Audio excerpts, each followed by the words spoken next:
Pardon, bonjour à vous tous. Donc, je suis Pierre Beffet, je suis le président du Festival Off d'Avignon. Je suis très heureux de vous accueillir. Je ne reste pas avec vous parce que je dois aller ailleurs, mais je voulais dire un petit mot. D'abord parce que la question des politiques culturelles, c'est une question que le Festival Off d'Avignon ne s'est jamais posée. Jusqu'à il y a 3 ans. Je dois remercier vraiment notre conseil d'administration qui, depuis 3 ans, a décidé d'une part de structurer le Festival Off d'Avignon, alors ça c'est en interne, et puis d'autre part de se poser la question de notre position au regard du secteur culturel, et donc de se poser la question des politiques culturelles, enfin de notre politique culturelle, si tant est qu'on soit capable d'en faire une. Depuis 3 ans, l'image de ce festival a évolué, notre implication dans les politiques culturelles a évolué, ce qui a entraîné depuis cette année un soutien du ministère de la Culture sur cette problématique-là, problématique de la restructuration et problématique du rayonnement. Je suis donc infiniment heureux de vous recevoir pour ces problématiques-là. Pendant longtemps, moi j'ai souffert, je fais le festival depuis une 20aine d'années, pendant longtemps j'ai souffert que ce festival off ne soit pas un lieu de rencontre, ne soit pas un lieu d'échange, ne soit pas un lieu qui soit capable d'imaginer l'avenir de nos métiers. Alors, imaginer l'avenir, bien sûr, pour des questions franco-françaises, mais surtout d'imaginer, d'être capable de poser des questions, d'être capable d'apporter des réponses et d'être capable vraiment d'imaginer ce que sera la culture demain à un niveau international. Donc, je vous remercie beaucoup de l'effort que vous avez fait tous de venir, de votre contribution. Je pense que c'est des rencontres qui vont augmenter avec le temps. Vous essuyez un peu les plâtres, hein, c'est la 2e année. Mais c'est pas grave, il faut qu'on y aille parce que si on arrive à construire des choses ensemble, je pense qu'on arrivera à donner un vrai sens à la culture. Et j'enfonce une porte ouverte, mais je suis infiniment convaincu que c'est par la culture que nous arriverons à répondre aux grands enjeux, aux grandes mutations qui sont en train d'arriver, mutations écologiques, mutations économiques, ces grands mouvements de peuples qui vont les uns vers les autres et dont on voit l'effet sur toutes ces politiques, toutes ces résurgences de politiques fermées et de politiques, comment dirais-je, enfin bon, bref, on les connaît toutes. Et je crois que la culture a une part à jouer là-dedans, et surtout la culture à un niveau international. Donc je vous remercie beaucoup. Je voudrais remercier Gabrielle et toute son équipe pour l'excellent travail qu'elle a fait. Et merci pour tous les apports que vous pourrez nous donner. On a besoin de votre aide, on a besoin de vos regards aujourd'hui sur toutes ces questions-là. Merci beaucoup.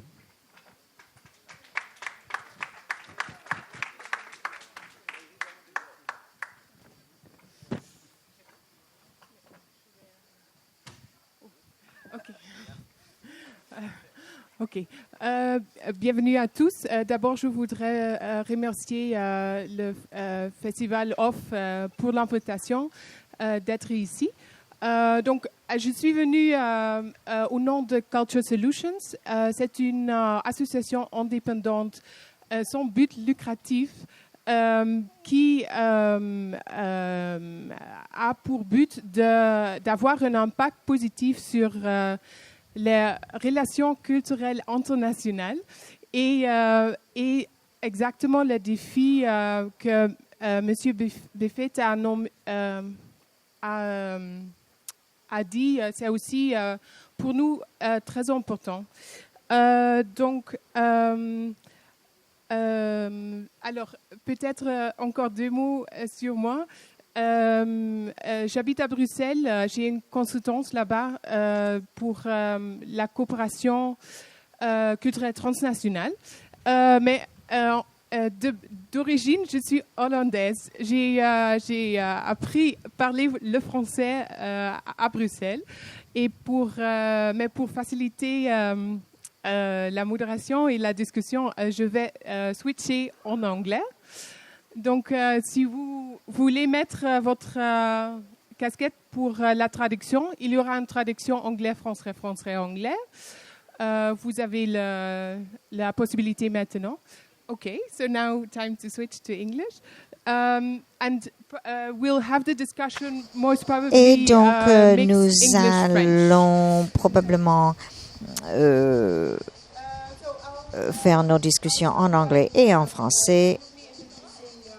Donc, je vais commencer par une rapide introduction. Je vais présenter le panel très varié aujourd'hui. Donc, sur votre gauche, c'est Pierre-Yves Charlevoix, qui est directeur associé Vive en Bretagne, et Martha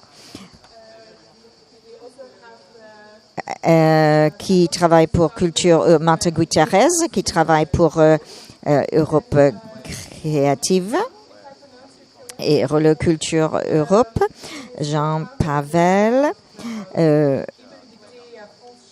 et le fondeur directeur de Hybridité Jin Wang de France Chine, et aussi Hannah Cabell, programmatrice culturelle du Goethe Institute à Lyon, et Jean Pavel, et donc Vincent van der Poorten à ma droite, qui est directeur de la création artistique et des politiques culturelles des régions au...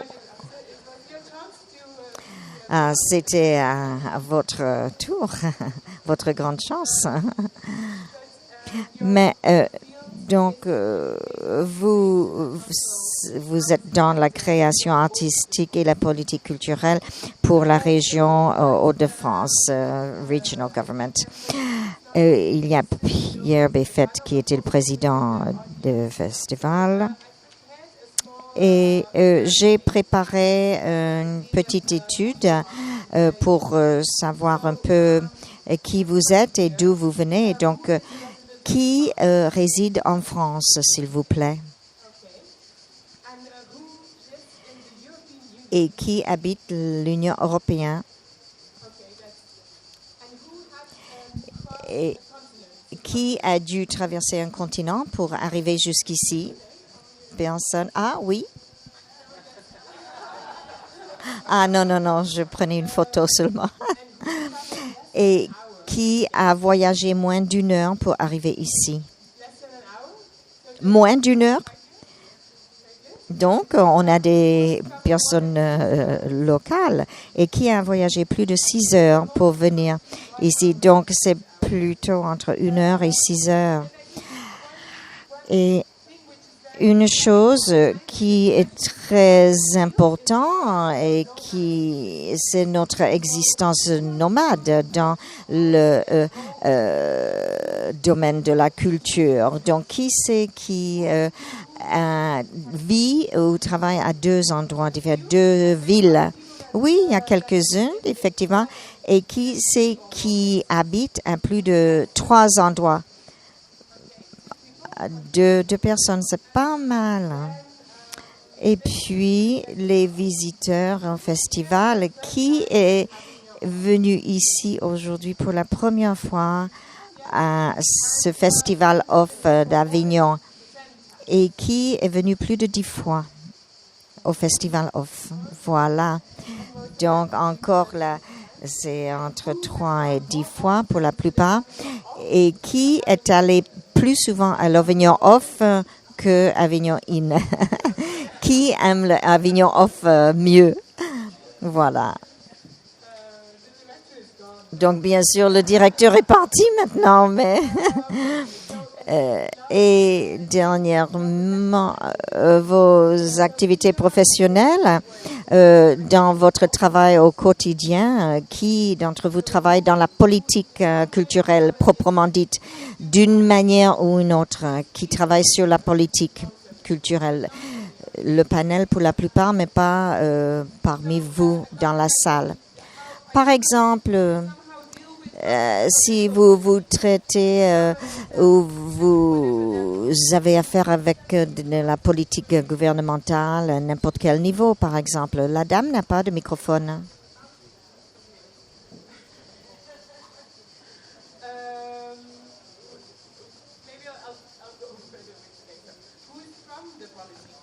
Et qui est dans le domaine de la politique directement? Non, donc il n'y a personne. Et qui est producteur ou artiste, comédien, et qui travaille dans la gestion plus générale dans le domaine des arts, et qui se considère être exactement au milieu entre le domaine culturel et la politique pour jeter les ponts, par exemple. Voilà. Est-ce que j'ai oublié quelqu'un? Très bien, j'ai couvert. Donc maintenant, j'aimerais que le panel se présente, qui ils sont et quels sont leurs historiques professionnels et quelle serait leur relation à la politique culturelle et les décisionnaires. Voilà, je commence avec vous. Donc, Vincent van der Putten. Bonjour tout le monde. Donc tout d'abord, je voulais remercier le AFCC pour leur invitation. Et effectivement, on est. Vous m'entendez bien? Ah oui, il faut être la bouche dans le micro. Carrément, qu'il faut toucher le micro. Ok.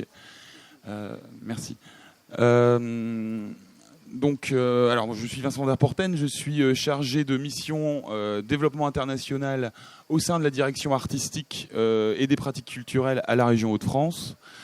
Je m'occupe de l'ensemble des filières artistiques et culturelles, donc pas seulement le spectacle vivant, mais aussi les arts visuels, les musiques actuelles, et ainsi de suite.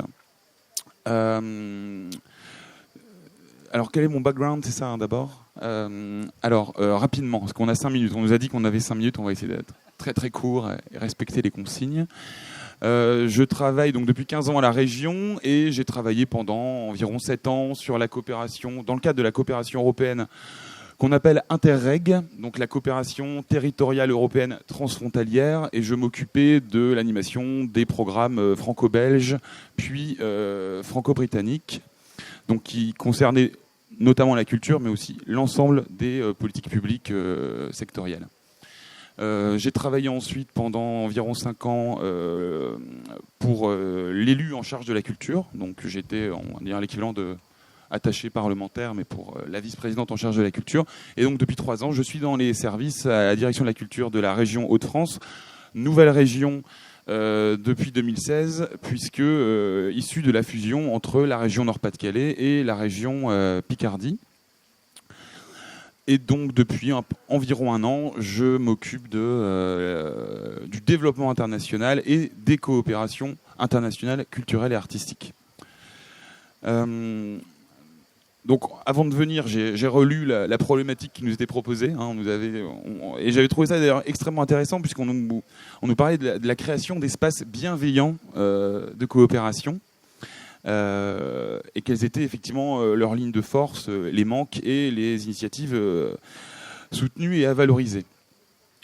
Alors en termes d'espace, moi ce que je voulais dire, c'était que un espace c'est un cadre, et ce cadre doit d'abord s'exprimer par des partenariats, et ces partenariats aboutissent à des outils de coopération, donc des outils financiers, mais pas seulement, et c'est vraiment là-dessus qu'on met beaucoup l'accent avec notamment mes collègues en charge du spectacle vivant qui sont aussi présents aujourd'hui à Avignon et cette semaine, puisque on a vraiment mis l'accent sur l'ingénierie, le développement, la mise en réseau des acteurs. Et on travaille vraiment donc main dans la main avec mes collègues en charge du spectacle vivant sur ces sujets-là, à savoir vraiment être au bon endroit, au bon moment pour les équipes artistiques. C'est-à-dire que l'étape financière n'est pas forcément la seule étape et l'étape 1. Donc on essaie d'être en amont, notamment au regard des compagnies, à l'endroit des compagnies émergentes, et on essaye de structurer les projets, de leur trouver des relais. Et pour ce faire, moi je voulais illustrer aujourd'hui notamment un partenariat extrêmement intéressant qu'on a renouvelé pour la période 2018-2020 avec l'Institut français. Donc l'Institut français, c'est le réseau de la diplomatie culturelle française à l'étranger. C'est un peu l'équivalent du Goethe-Institut en Allemagne. Donc un partenariat qui auparavant existait, mais qui se fondait sur un appel à projet assez classique d'aide à la diffusion des équipes artistiques. Donc tout d'abord, cet appel à projet, on a souhaité en diversifier au maximum les bénéficiaires. et bénéficier aussi le type de projet qu'on aidait. Donc le type de bénéficiaire, l'idée c'était de renouveler ces bénéficiaires, qu'on n'ait pas toujours les mêmes clients, entre guillemets. Ça permettait aussi à l'Institut français, donc, qui est à Paris et à l'étranger, de leur porter à connaissance des nouveaux acteurs, notamment dans le domaine de l'émergence.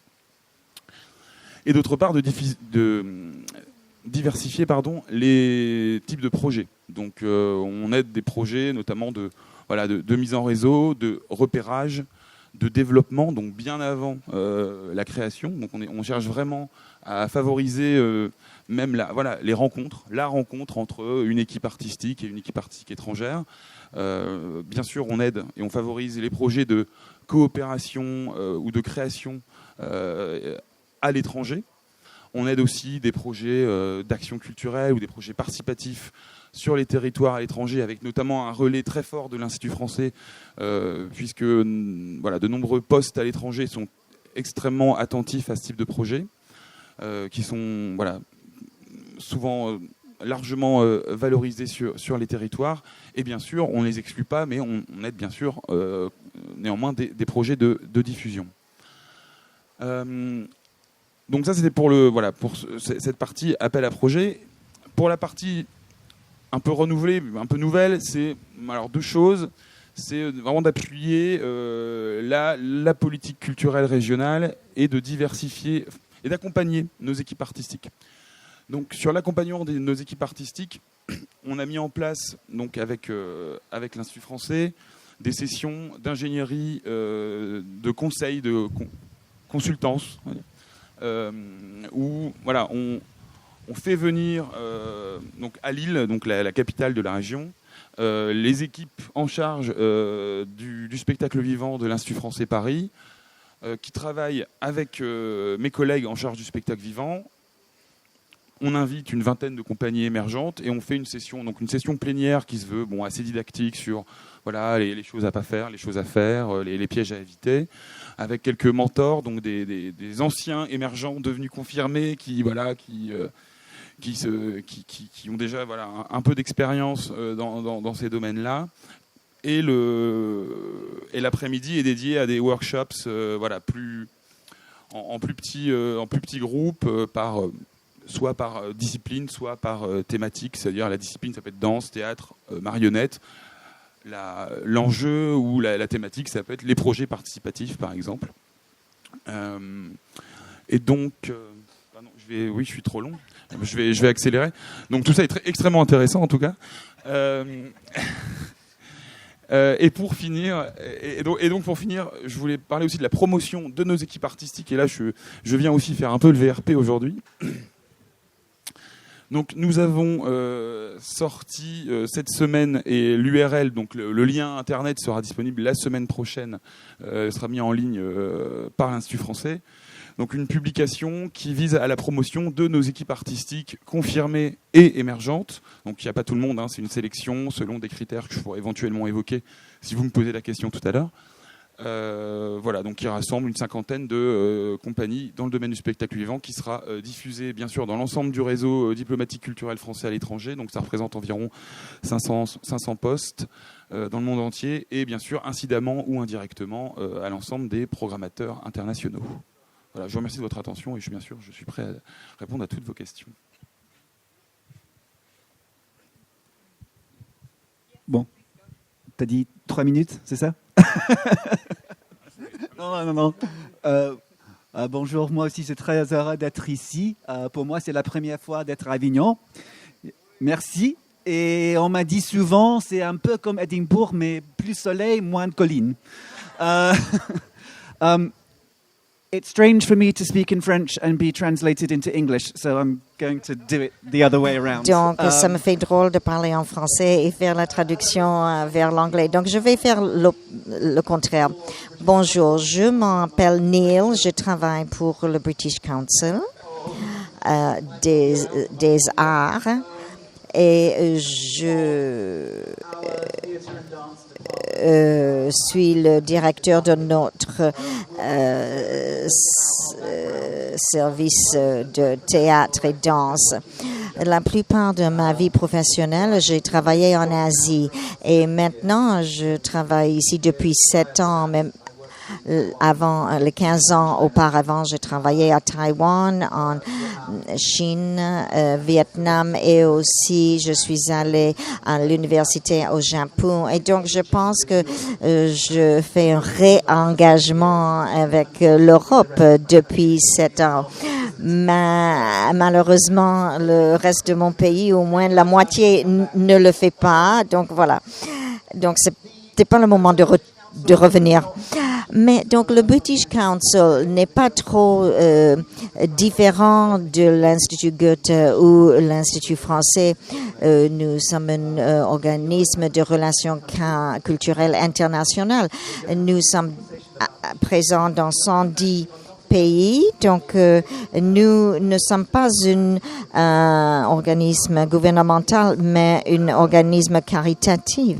On travaille dans le financement et il n'y a que 15% de notre chiffre d'affaires est une subvention que nous avons reçue par notre bureau du Commonwealth. C'est comme votre Quai d'Orsay, par exemple. Donc ça, c'est notre structure. Mais on va parler des enjeux tout à l'heure, mais moi, il y en a beaucoup.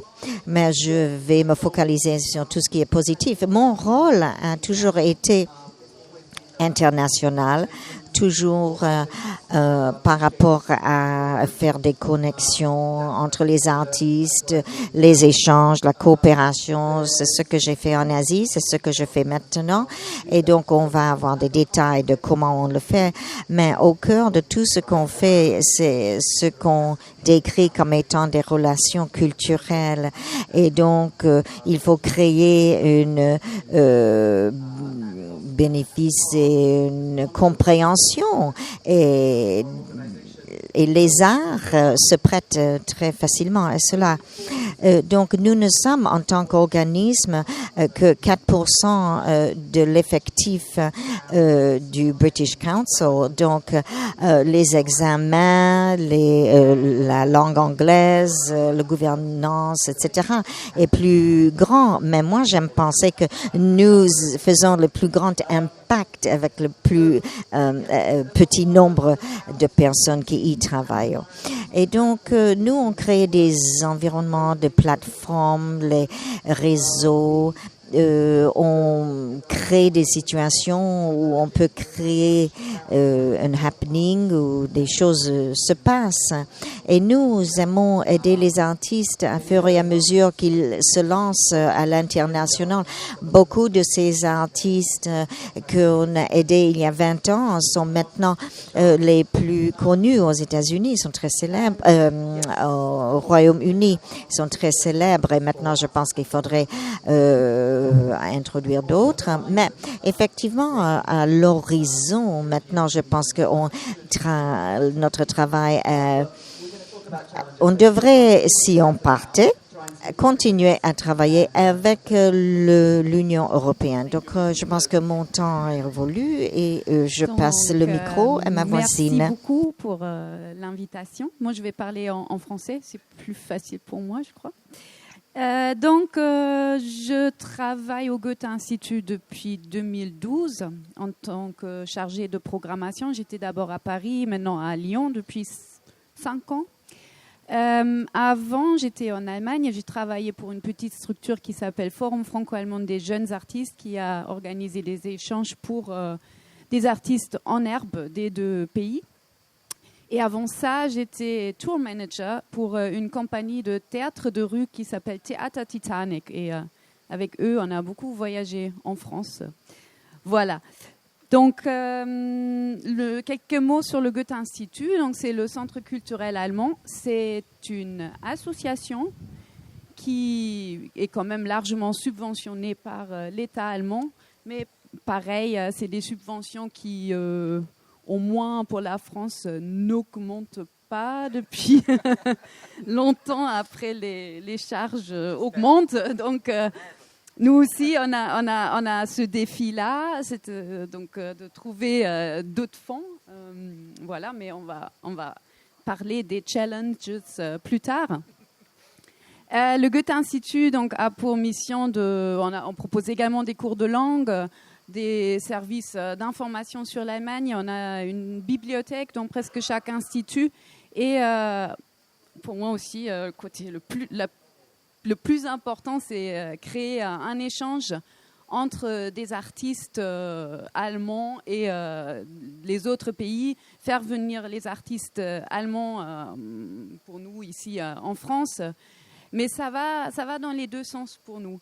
Donc, au Goethe-Institut Lyon, on essaye aussi de soutenir beaucoup les petites compagnies, les jeunes compagnies françaises qui travaillent sur un texte allemand en collaboration avec un metteur en scène allemand, etc.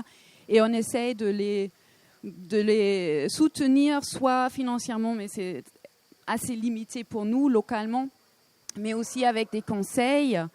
On a après aussi pas mal de programmes qui sont menés par notre siège à Munich, en Allemagne, qui font venir des jeunes artistes en Allemagne pour découvrir, par exemple, le Theatertreffen.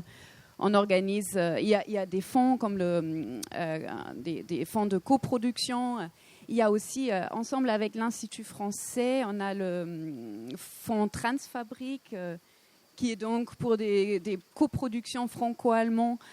On a le transfert théâtral, un programme pour des traductions des textes théâtraux. Et ce programme, pendant des années, était aussi présent ici à Avignon avec des ateliers. Et on subventionne donc chaque année une traduction dans d'un texte allemand dans la langue française. Est-ce que j'ai oublié quelque chose ? Voilà, ça c'est principalement ce qu'on fait. Après, notre lien avec la politique culturelle pour internationale. Oui, nous, on est en tant qu'institut... OK. En tant qu'institut en France, on est beaucoup dans le franco-allemand et toutes les politiques culturelles qui sont liées à ça. Quand nous, par exemple, on fait des demandes de subventions, c'est beaucoup en France aussi, et aussi beaucoup au niveau européen. Le Goethe-Institut est de plus en plus aussi porteur ou associé à des projets européens. Donc ça devient aussi pour nous de plus en plus important pour continuer nos activités. Je pense que là, pour le moment, ça va. Donc, bonjour, je suis Wang Jing, la directrice de l'association Hybridité France-Chine. Je voudrais d'abord remercier le Festival of d'Avignon d'avoir organisé cette rencontre qui me permet de rencontrer tellement de monde qui vient d'un peu partout. En fait, Hybridité France-Chine est une association au but non lucratif. Nous ne sommes pas une institution. Nous ne sommes pas une compagnie non plus. Notre objectif, c'est comme le nom. On souhaite favoriser vraiment des échanges franco-chinois dans le domaine du spectacle vivant. Parce que moi-même, je suis auteure dramatique, productrice et traductrice. Et aussi, j'ai fait une thèse sur le théâtre français en Chine depuis 1980. C'est dans le travail concret, je trouve, il y a beaucoup d'institutions comme l'Institut français, comme l'ONTA, qui pourraient vraiment aider les artistes franco-chinois de pouvoir voyager, présenter leur travail.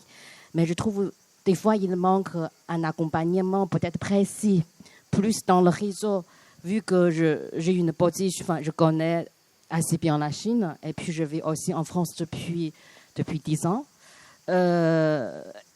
Et en fait, du coup, nous avons commencé à vraiment aider et accompagner des artistes ou bien des compagnies précisément dans leurs projets, concrètement dans leurs projets.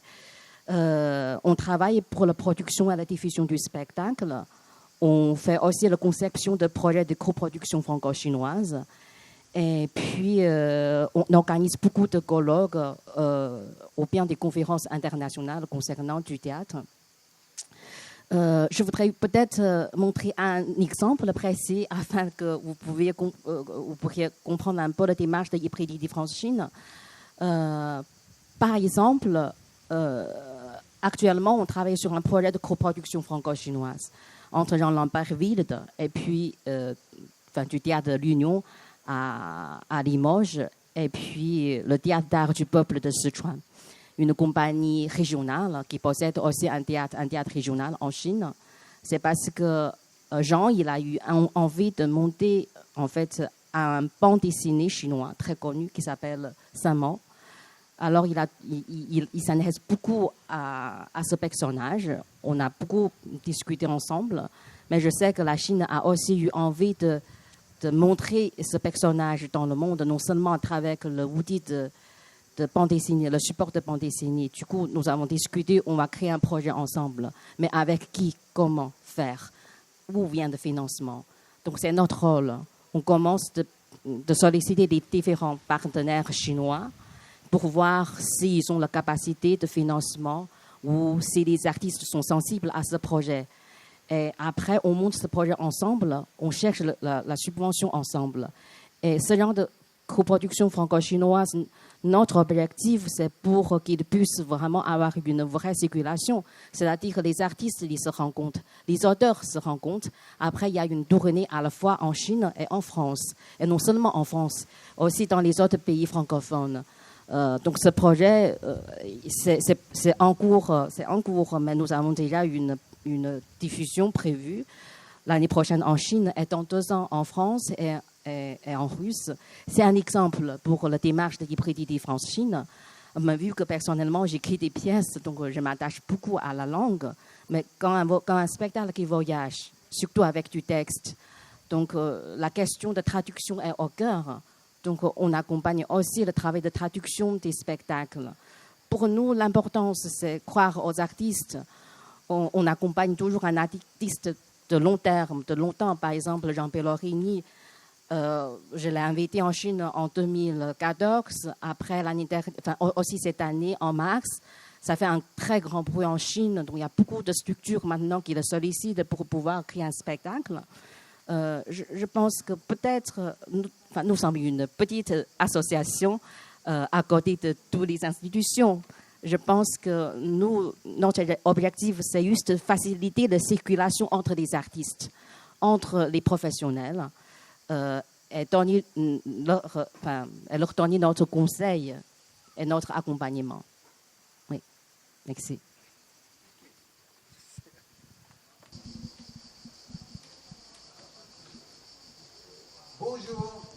Good afternoon. My name is John Paval. I'm here with the project called EU Arts Live. Je vous présente notre projet EU Arts Live, cofinancé par EACA, donc Europe Créative, représentée ici. Vous pouvez le rouler. Monta Gutiérrez. Sans Martha, je ne serais pas ici aujourd'hui. So I wouldn't be here without Martha today. I have a mission. We use interactive lines to broadcast living arts, living performance, living arts, to show what we can do with interactive virtual reality. Et nous sommes en faire une démonstration, montrer qu'un simple projet peut mettre en ligne 3 retransmissions tous les jours du festival, plus de 60 retransmissions pendant le festival en format de interactif, virtuel et réalité virtuelle. De la transmission en VR, parce que l'expérience dans la salle de spectacle est profondément interactive. En ce moment, chacun de vous fait des choix de qui vous regardez, quand et comment. Il y a quelques-uns qui me regardent, ou quelqu'un regarde mes jambes, ou les autres gens, les autres panélistes. Et chaque personne fait des choix d'un moment à l'autre. Ce qui veut dire que quand vous êtes dans la salle de spectacle, la création est sociale. Ça commence sur la scène avec les artistes, mais vous l'aboutissez. Vous aboutissez la création. Si on n'avait pas cette idée bizarre qu'un spectacle est un produit qu'on vende pour des billets, on reconnaîtrait qu'on doit payer le public pour venir participer et aboutir la création du spectacle. Et c'est là où moi je suis. Je ne suis pas dans la mentalité commerciale. What I'm saying is, in English, Je dis, quand vous êtes dans un théâtre, un ballet, un opéra, d'un moment à l'autre, dans le public, chacun d'entre vous va faire des choix pour ce qu'il regarde et quoi. Et ça change d'un instant à l'autre. Le film, la télévision, avec leur simple écran passif, vont empêcher votre participation dans la création des performances. Vous ne pouvez pas enregistrer une performance. Une fois que vous avez un enregistrement, ce n'est plus une performance, c'est une chose. Il n'y a plus rien de vivant qui se passe. Vous ne pouvez pas recréer une performance avec un simple écran passif de film et de la télévision parce que ça tue la participation du public dans le processus de la création. Mais aujourd'hui, nous avons des outils digitaux numériques qui nous permettent, avec 1% de l'argent par les films ou la télévision, de vous apporter plusieurs fois par jour une programmation en VR interactive. Vous pouvez faire bouger l'écran. Est-ce que je dois rester dans une langue, c'est ça? Ou Non, c'est pas du tout le problème. Je suis curieuse. Vous avez parlé de Creative Europe. Donc c'est un projet européen. Est-ce que vous parlez de comment le projet a été fait? En 2015, je suis I don't mean how l'organisation. You gathered. Comment vous avez rassemblé les finances, mais juste un petit peu plus de contexte sur ce que représente le projet, le contrat que vous avez avec l'Union européenne. Nous avons 5 partenaires dans 5 pays, en Suède, en Lettonie, en Latvie, en Roumanie, en Portugal et en France. Et chacun participe. Il y a 3 compagnies de spectacles. Il y a le constructeur de la plateforme. Et il y a ma compagnie en Suède qui gère. Parce que pour l'Europe créative, on veut avoir des collaborations entre des pays. Et donc, les compagnies de spectacles, ils produisent et diffusent leurs spectacles sur la plateforme qui a été construite par la compagnie en Portugal sous la direction de ma compagnie en Suède. Ça, c'est l'Europe créative. Et je peux vous dire, c'est ingérable. C'est complètement ingérable. Une des choses qu'on doit prendre en compte, c'est de travailler plus sur une façon d'assurer qu'il y a une bonne gestion de ces projets. Un simple partenariat, à mon avis, c'est une des choses qu'on doit considérer dans la politique parce qu'on aime bien faire la promotion de ces partenariats internationaux. Mais ce que je découvre après un an dans ceci, comment gérer 5 partenaires dans 5 pays différents si on n'a pas une administration centralisée? Ça fait partie. Mais de toute façon, voilà, j'ai exposé un peu, je peux dire, plus longtemps. Vous avez saisi tous? Et si vous avez des collègues ou des amis qui voudraient regarder, nous diffusons cette session sur notre site web. C'est https://golive.artslive.eu. C'est sur des tracts et des affiches là. Si vous avez des amis que vous voulez diriger pour le voir, vous envoyez un texto et ils vont savoir comment nous trouver. Merci.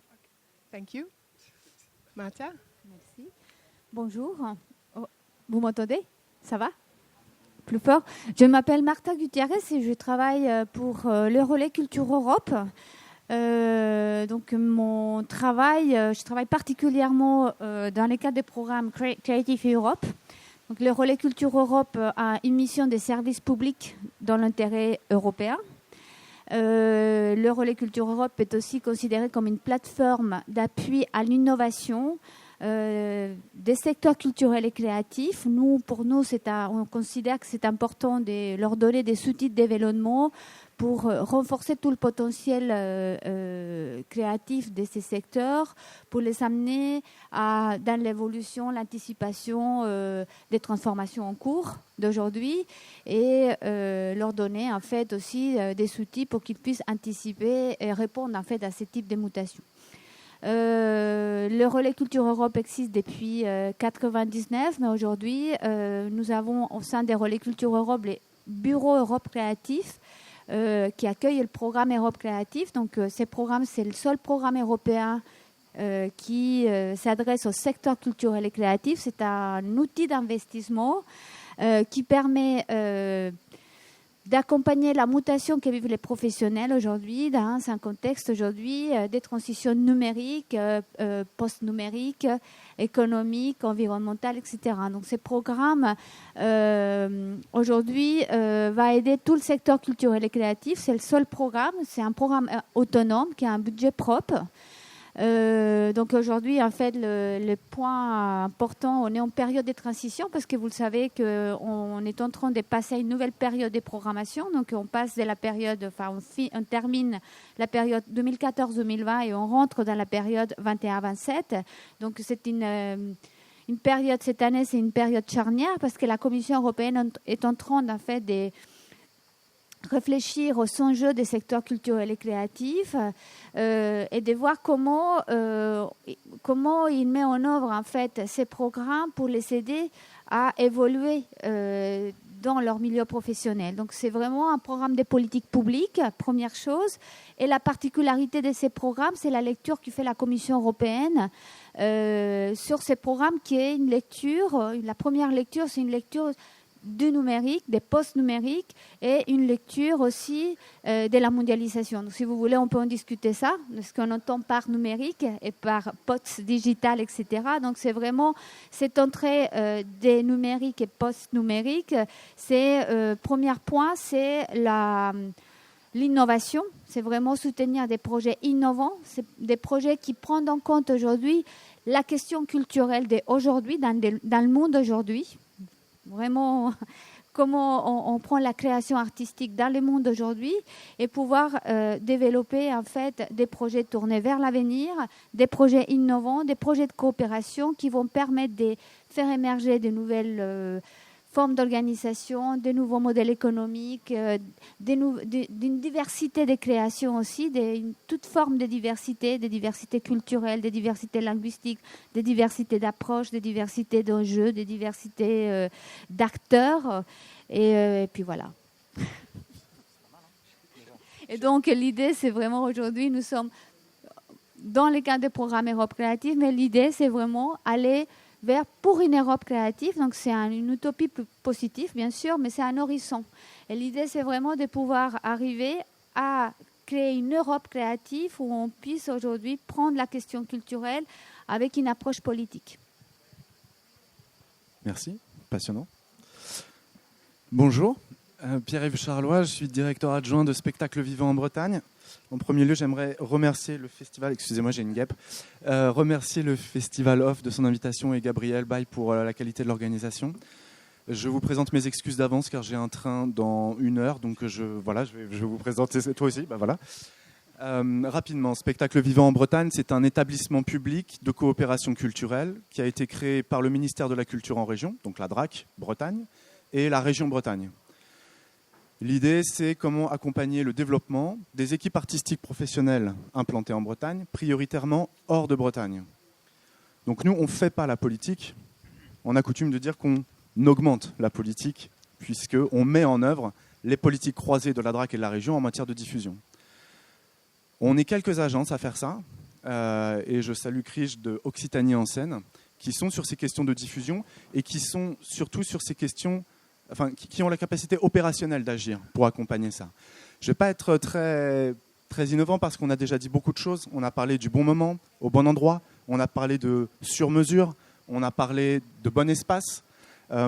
C'est vrai que pour un développement international, ce que nous on considère comme étant l'espace, c'est finalement l'inscription pérenne d'une équipe artistique dans l'écosystème qu'il ou elle se sera choisi. Et donc, c'est comment est-ce qu'on met en œuvre des dispositifs. Alors oui, il y a des aides à la mobilité, il y a des aides financières à la diffusion, c'est des bourses, mais c'est comment est-ce qu'on crée une communauté d'artistes, mais aussi de professionnels, on a parlé de mentoring tout à l'heure, pour donner les capacités et les moyens aux artistes de se saisir de cette question de mobilité et de parcours et d'inscription internationale. Le seul dispositif dont j'ai envie de vous parler, on l'a appelé Deploy, pour se déployer.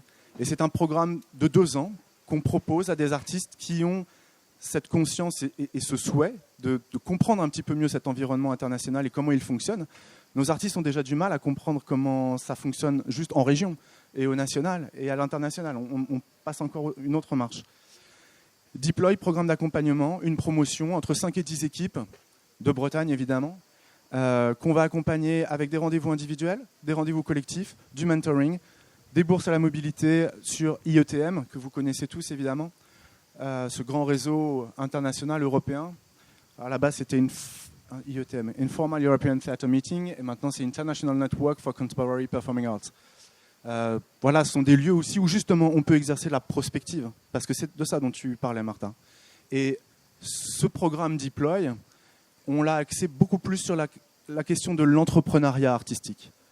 Et il ne s'agit pas d'être entrepreneur au sens mercantile du terme, mais de we're going to take the power back, c'est-à-dire qu'est-ce que c'est que l'entrepreneuriat artistique, qu'est-ce qu'on lui donne comme sens, comme valeur, et de reprendre conscience que on est chef d'entreprise, et donc qu'est-ce qu'on va mettre, qu'est-ce qu'on va construire, qu'est-ce qu'on va entreprendre pour pérenniser un projet à l'échelle internationale, mais on se rend bien compte que finalement ça a des impacts tout à fait locaux. Et donc je citerai Pascal Brunet, directeur du Relais Culture Europe, du local au global.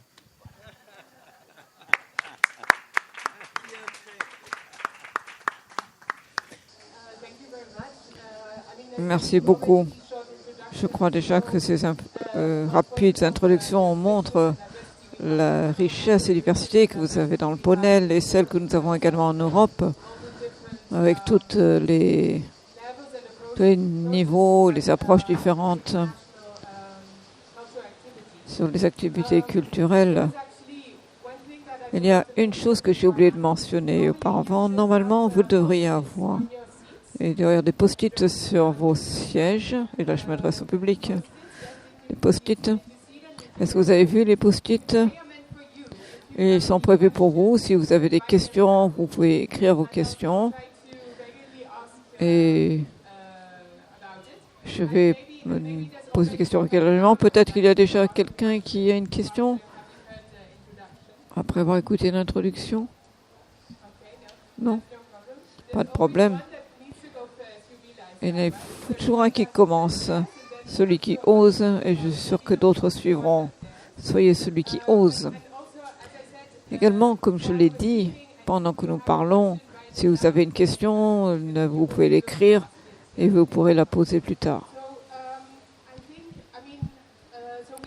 Alors, je crois que nous avons déjà eu une introduction rapide sur ce sur quoi travaillent les différents membres du panel, mais on va tenter de comprendre un petit peu mieux ce qui se passe au niveau différents niveaux politiques et en tout soit anthropologique. Je voudrais commencer avec Martin, parce que vous conseillez ceux qui sont intéressés pour des demandes de fonds au niveau européen. Et quand vous avez des gens qui viennent du domaine artistique, quelle est la plus grande mécompréhension que vous rencontrez? Sorry? Pour Creative Europe. Yes, indeed, yes. Donc pour l'Europe. Alors, comme je disais tout à l'heure en introduction, le programme Europe Créatif, il faut le voir comme un outil d'investissement et le seul programme qui s'adresse au secteur culturel et créatif en Europe. Donc, le programme, c'est un programme qu'il faut le concevoir dans un espace international et européen parce que, comme je vous dis tout à l'heure, pour comprendre ces programmes, il faut faire une lecture, en fait, vraiment de ce qu'on entend vraiment par la mondialisation. Donc, première chose.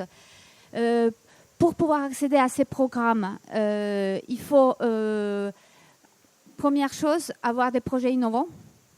Deuxième chose, des projets qui sont tournés vers l'avenir, des projets de coopération, des projets qui prennent en compte la diversité et des projets aussi qui vont penser à une économie pour la création.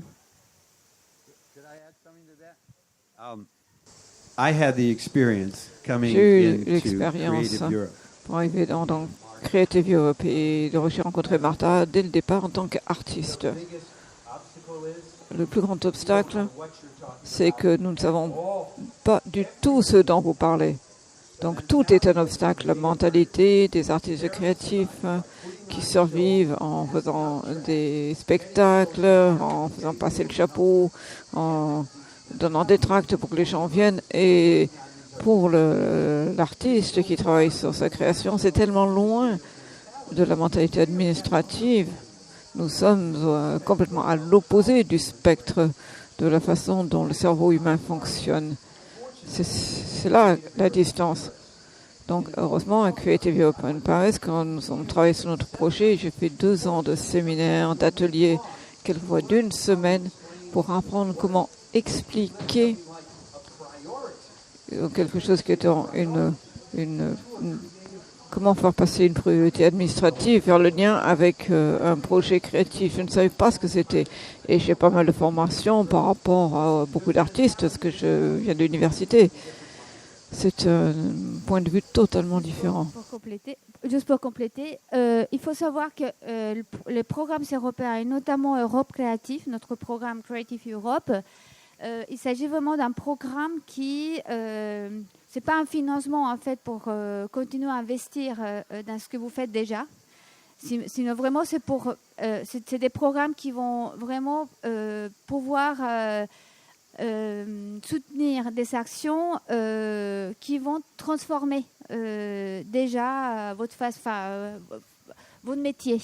Et le pouvoir, par exemple, je dis aujourd'hui les questions de numérique, c'est comment on rendre aujourd'hui accessible à fait tout le contenu culturel et créatif. Qui a accès à ces contenus culturels et créatifs? Parce qu'on rentre en fait sur un aspect qui est très important, qui est le numérique. C'est aujourd'hui on a énormément de contenus culturels qui circulent partout, et pas uniquement sur les objets connectés, mais partout. Et c'est des contenus autoproduits par les artistes, par les professionnels, et que ces contenus doivent être accessibles à tout le monde, et que ces contenus doivent aussi, c'est le contenu culturel et créatif doit pouvoir aussi donner des capacités aux citoyens européens, aussi d'avoir un regard critique aussi sur le monde d'aujourd'hui, et d'aider aussi à la transformation de la société.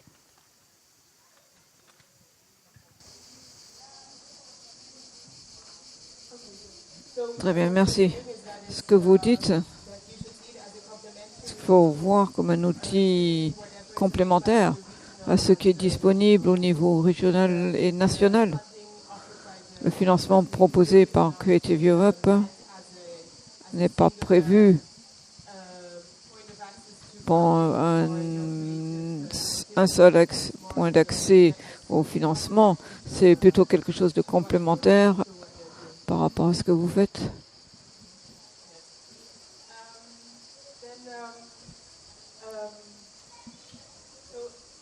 Alors,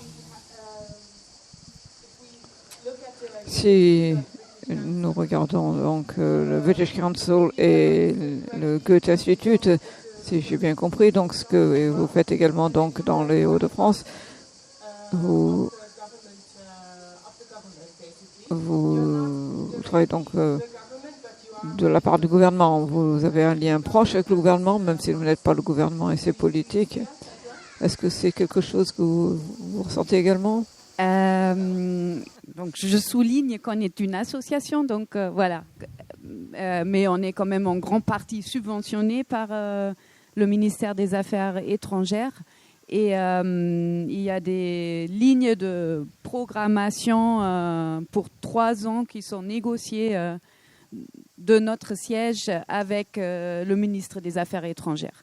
Mais donc on a des lignes assez comment dire, générales à suivre. Et après, dans chaque institut, on a quand même une liberté de décider ce qu'on fait exactement comme programme. Okay, so that means that. Donc ça signifie que vous avez également la liberté d'établir vos propres priorités. Oui, tout à fait. Est-ce que vous pourriez donner un exemple, peut-être un programme qui fonctionne à l'heure actuelle, où vous avez vu sans doute un besoin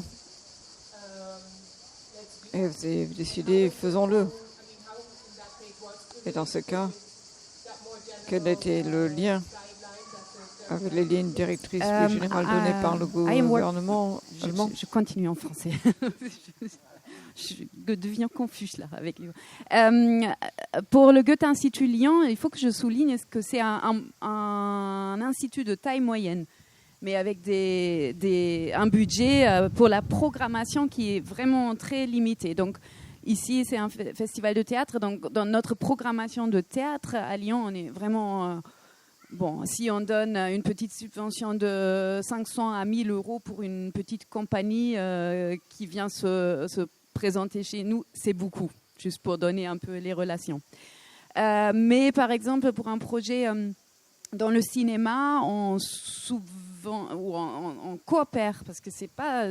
ce qu'on fait, c'est pas vraiment localement donner juste des subventions, mais on essaye toujours de créer vraiment des projets ensemble avec les partenaires sur place. Là, par exemple, dans le cinéma, on soutient depuis des années un festival de cinéma queer, écran mixte à Lyon, avec lequel on fait chaque année une très très belle programmation. Et ça, c'est quelque chose qui nous tient à cœur, qu'on trouve super intéressant et super important sur place. Et voilà, ça rend plus ou moins, bien sûr, dans les directions générales de notre siège aussi. Mais c'est nous qui décidons sur place ce qui est vraiment pertinent comme programmation. And in terms of funding, I mean, this is, of course, always the critical point. Where do you find that? Alors, donc on a nos propres moyens et après, on est impliqué actuellement il y a un projet européen qui vient de se terminer. On est depuis une année impliqué dans un autre projet européen. Donc, ça, c'est quelque chose. Donc, dans le cadre de ces projets-là, on peut réaliser aussi des ateliers, des rencontres de professionnels, etc. C'est quelque chose de plus en plus important pour nous. Mais aussi... Hyportunis aussi, oui. Oui. C'est mené par Bruxelles, le projet Hyportunis, une aide à mobilité pour les artistes. J'ai des informations avec moi aussi. Oui, mais je voulais dire autre chose. Je voulais pas parler. Il y a les fonds européens. Et nous aussi, on fait des demandes de subventions, de soutien auprès de la région, auprès de la municipalité, etc. Donc, comme tous les autres. Merci. Et donc voilà, il y a ce projet Hyportunus mené par le Goethe-Institut à Bruxelles. Et,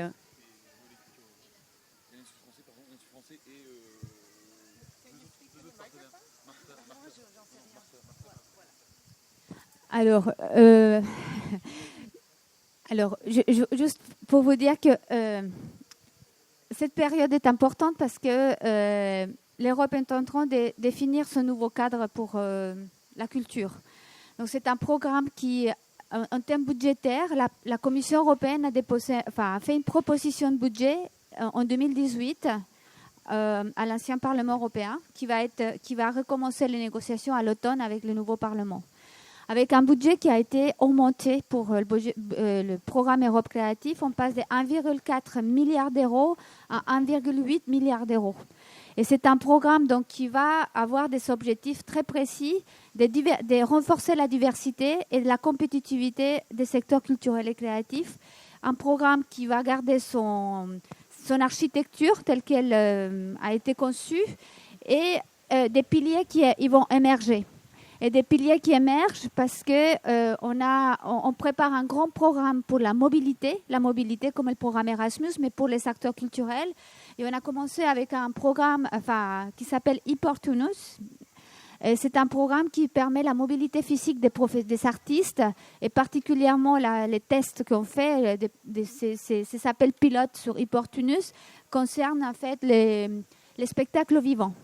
Et donc l'idée, c'est de pouvoir partir en voyage individuel dans un autre pays en Europe avec un projet professionnel et pouvoir avoir un rendu après. Donc nous sommes le 14 août, on va lancer le 3e call, appel Hyportunus, pour préparer le futur programme de la mobilité d'Europe Créative. Donc c'est un appel pilote. On a un autre programme pour la musique qui s'appelle Music Move Europe. Ce programme donc, sera dédié à tout le secteur de la musique. Et on va voir aussi des nouveaux piliers pour les patrimoines, pour l'architecture, pour le design, pour le tourisme culturel et pour la mode. Voilà. Okay, thank you.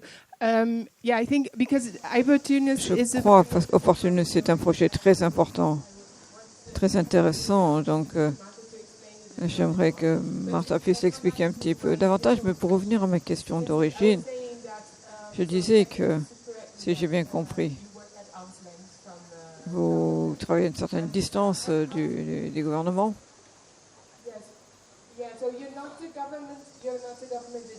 Vous n'êtes pas le gouvernement lui-même, mais vous avez un lien assez proche. Est-ce que vous pourriez expliquer un peu plus comment vous définissez vos priorités ? Alors, effectivement, les régions, bon, je ne vais pas faire l'histoire de la décentralisation en France depuis 82, ça aurait été un peu... Là, il va me falloir beaucoup de temps. Néanmoins, effectivement, donc, les régions en France déterminent leur propre politique culturelle. Néanmoins, bien sûr, celle-ci est complémentaire de celle qui est menée par l'État, donc le ministère de la Culture, mais aussi ses services déconcentrés en région, donc les DRAC. Donc aujourd'hui, donc cette nouvelle région Hauts-de-France, depuis 2-3 ans, ses priorités, c'était déjà la fusion. Donc c'était déjà faire coopérer ces agents, ces fonctionnaires, faire coopérer, faire se connaître les équipes artistiques, les réseaux artistiques. Donc il fallait vraiment, il y a une phase, on va dire, de transition d'1 an ou 2 ans. Donc aujourd'hui, quelles sont nos priorités ? Donc les grandes priorités, c'est l'aide à la création sous toutes ses formes, donc de l'expérimentation à la recherche, en passant bien sûr par la création à la diffusion. C'est la formation et les enseignements artistiques, c'est le développement culturel des territoires, et enfin c'est le rayonnement et l'attractivité.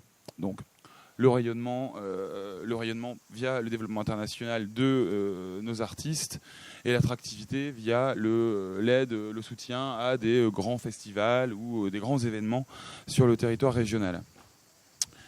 Quelle était vraiment la question exactement ? No, I think that was already. Non, je crois que c'était déjà une réponse intéressante. Et ensuite, une question pour suivre. C'est la même chose que j'ai eue pour Anna. Vous pouvez expliquer comment est-ce que le budget est lié à ces différentes priorités ? Question extrêmement sensible, la question du budget. Alors le budget aujourd'hui, il est vraiment dédié très fortement à la création, au développement culturel des territoires. Après, il faut savoir qu'on a des aides au projet, mais avant tout, 80% du budget, c'est des aides ce qu'on appelle, alors je ne sais pas comment vous traduirez ça, les interprètes, au programme d'activité. Donc, c'est-à-dire qu'on aide au fonctionnement annuel de nombreuses structures, dont des équipements, des structures culturelles, mais aussi des équipes artistiques. Et également, on aide au projet, donc de façon plus ponctuelle, des structures culturelles, des festivals, mais aussi des équipes artistiques, notamment des équipes artistiques plus émergentes, peut-être moins structurées. Et pour répondre vraiment à la question, donc sur l'aspect plus, en tout cas l'équilibre entre les différents budgets de ces 4 axes de notre politique, sur l'aspect international aujourd'hui, c'est effectivement sur ce que j'ai développé tout à l'heure sur l'Institut français, on est sur des montants quand même extrêmement, on va dire, modestes aujourd'hui. C'est pour ça que je parle davantage de mode de faire, d'ingénierie que de budget. On est sur une enveloppe de 140 000 euros par an, pour en parler de façon très prosaïque. On a aussi un accord de coopération culturelle avec la Flandre, donc avec la Vlaams Overheid, donc la région flamande. Donc là, qui est aussi doté d'environ 100 000 euros par an, où on aide, donc on favorise aussi l'émergence et la mobilité des artistes entre la Flandre et les Hauts-de-France.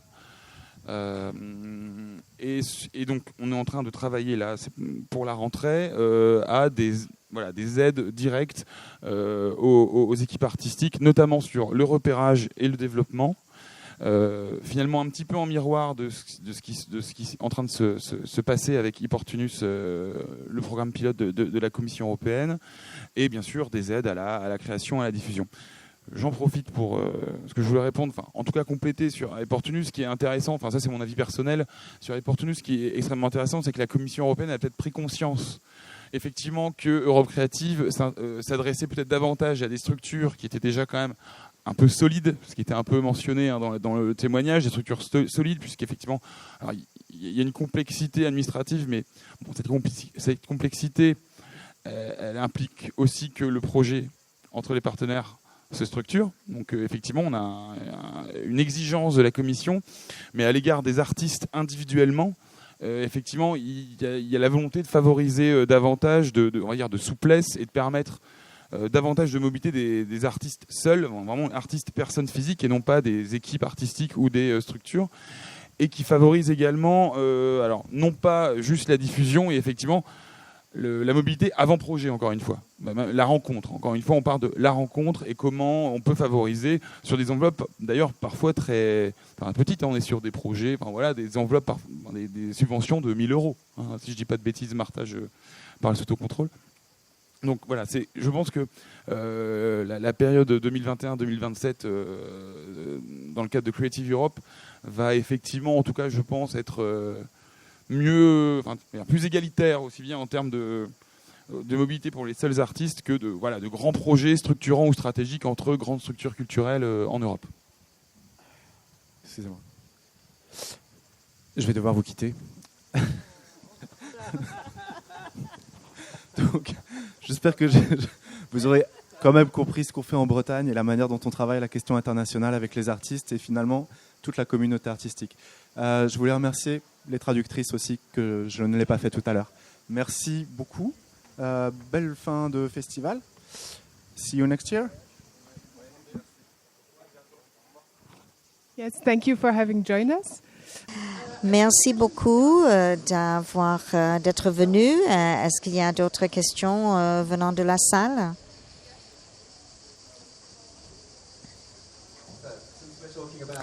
Puisqu'on parle de la politique et comment cela nous influence et comment cela influence ce qu'on fait, la politique en Grande-Bretagne est probablement complètement l'opposé en France. Et ce n'est pas centralisé.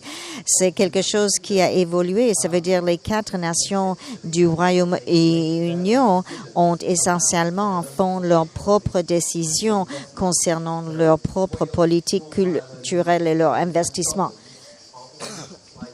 Donc, l'Angleterre, l'Écosse, Irlande du Nord et le Pays de Galles, ils font leurs propres décisions. Et nous travaillons à travers toutes les 4 nations et l'objectif est de représenter les intérêts de ces 4 nations. Bien sûr, j'ai des collègues d'Écosse devant moi, mais ce qui est important, c'est comment faire les décisions.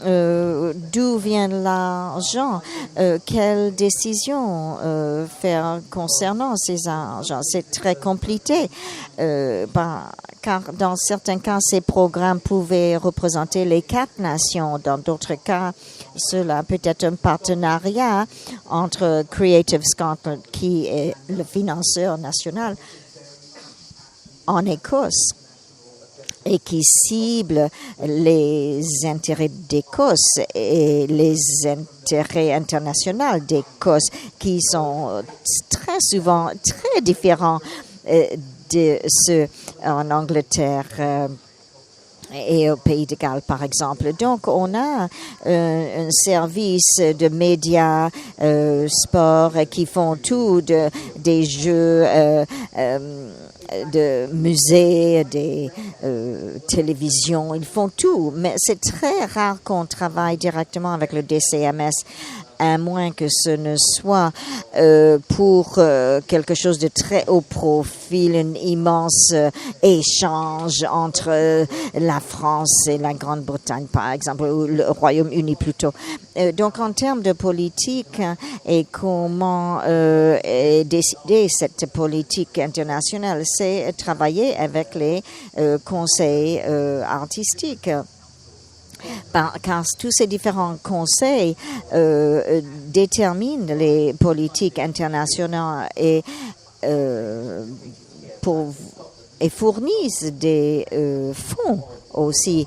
Mais je pense que celui en Écosse est vraiment le meilleur de tous ces conseils au Royaume-Uni pour comprendre comment cela fonctionne et aussi comment utiliser le gouvernement écossais. Et ils ont un financement, ça s'appelle le Exco Fund, et ils peuvent maintenir vraiment le côté international, le off, le science, le livre, etc.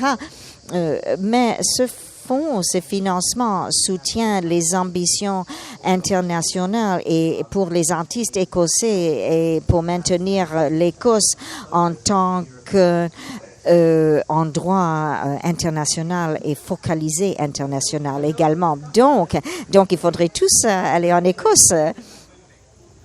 Mais oui, mais moi je déménage. Est-ce que moi je peux en dire quelque chose? Et peut-être cela ne paraîtrait pas comme si je parlais de la politique, mais si, quand même. Si on veut réaliser la promotion des arts de scène à l'avenir, il faut beaucoup plus d'argent. L'argent existe. Mais pour l'obtenir, nous devons être présents au niveau global. Un film ouvre sur 3 ou 4 écrans sur un week-end. Il prend tout l'argent dans le West End de New York et Broadway sur un week-end. Et nous, vous voulez dire qui ont? La communauté des arts de scène.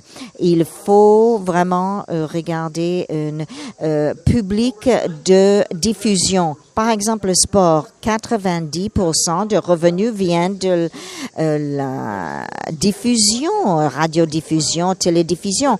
Il y a des chaînes qui diffusent 24 heures sur 24, 7 jours par semaine.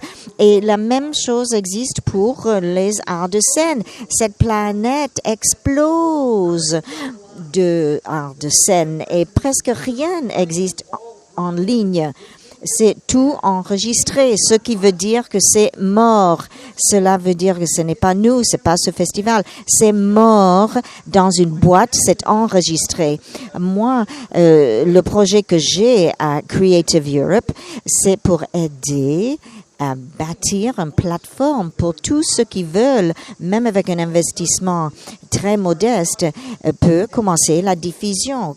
N'importe quel groupe de compagnies théâtrales ou artistiques ou qui veulent former un groupe fédéré, qui veulent les équiper et commencer la diffusion, la télédiffusion, la radiodiffusion.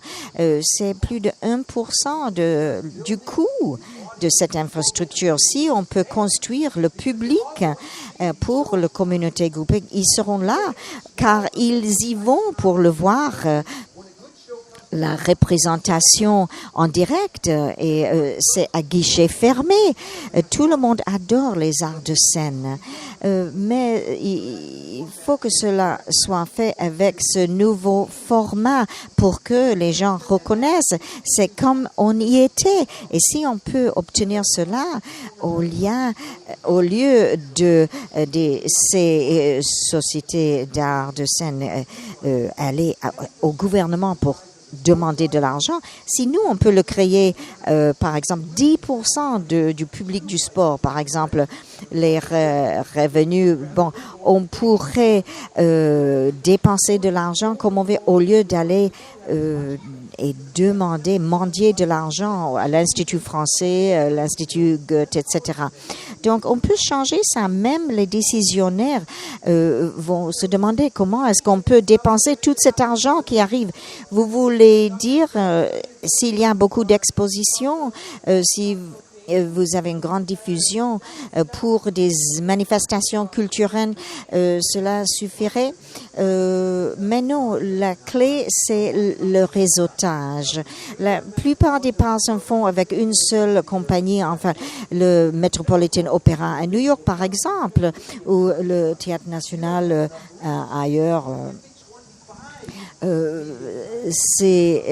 Vous n'aurez pas assez d'étendue, mais si vous avez 25 compagnies comme ça et ils mutualisent tout cela, vous pouvez en construire. Et donc, il faut réseauter et construire. Ils peuvent faire une programmation partagée, ils peuvent faire des choses incroyables. Moi, je parle de politique. Il faut commencer. Il y a 5 ans, il y avait une grande conférence ici. Tout le monde parlait de la numérisation de la culture et de temps en temps, moi, je me suis levé la main et j'ai dit, et si on mettait nos spectacles en ligne? Et tout le monde pensait que c'était formidable. Oui, John, c'est formidable. Et comment procéder? Et donc, moi, je pense qu'il faut vraiment occuper le terrain Internet et comment est-ce que ces politiques peuvent inclure nous dans la diffusion de nos activités. Donc, est-ce que vous pouvez répondre? Car vous êtes un médiateur entre la culture française et chinoise. Donc, est-ce que ce que John a suggéré, est-ce que cela aurait pu aider votre organisme, par exemple? Est-ce que cela aurait pu attirer un plus grand public, ce que a dit John, pour la diffusion, pour les spectacles chinois en France, par exemple, et vice-versa?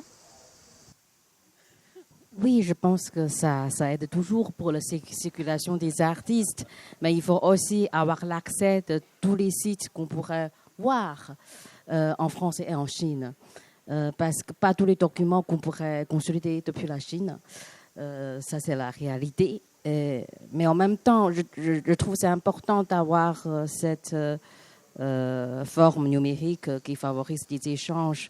Mais en même temps, le spectacle vivant, la force du spectacle vivant, c'est aussi aller dans le théâtre, aller dans le terrain pour voir les artistes en direct afin de prendre une décision définitive, en fait. Par exemple, quand je travaille, Hybridi France-Chine, on est indépendant, mais on travaille souvent avec des institutions comme Institut français en Chine, ou bien des services culturels dans l'ambassade de Chine en France. Donc souvent, les programmateurs en Chine, ils n'ont pas beaucoup de temps de voyager en Europe. Je deviens leur interlocutrice, donc je deviens leur conseiller de programmation. Moi, vu que je suis en France, je ne regarde pas des vidéos sur Internet. Je vais au théâtre, je regarde directement les spectacles. Quelque chose qui me plaît, je vais leur conseiller. Mais pour les conseils, il faut qu'ils voient.